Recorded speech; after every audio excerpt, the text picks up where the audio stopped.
Welcome to Lesson 1 on Spreadsheets, where we will introduce you to Microsoft Excel. By the end of this lesson, you will be able to define a spreadsheet, identify the main parts of the Excel window, describe terms like cell, row, and column, and navigate to a specific cell address in Microsoft Excel. Think about your teacher calculating term averages using a paper register. Microsoft Excel is a powerful electronic version of that register. It can quickly calculate averages and totals for hundreds of scores automatically.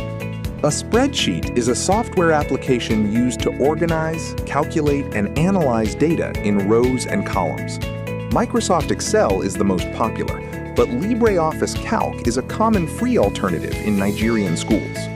The Excel window has several key parts, including the title bar, ribbon/menu bar, formula bar, and name box.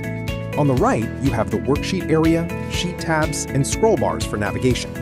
Key terms include the cell, the smallest unit of a spreadsheet, the row, a horizontal line of numbered cells, and the column, a vertical line of lettered cells. The cell address combines the column letter and row number. Remember these key points. A spreadsheet organizes data in rows and columns. Each cell has a unique address.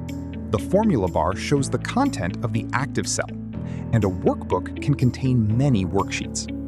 For the activity, open Microsoft Excel or LibreOffice Calc. Click on cell C5 and check the name box. Then type your first name in A1, your surname in B1, and your class in C1. Save the file. Your assignment is to draw a labeled diagram of the Microsoft Excel window in your exercise book. Label at least 6 parts and write a sentence explaining the purpose of each part you labeled.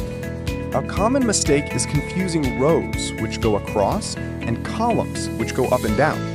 Also, remember the cell address is column letter followed by row number. For example, B3, not 3B.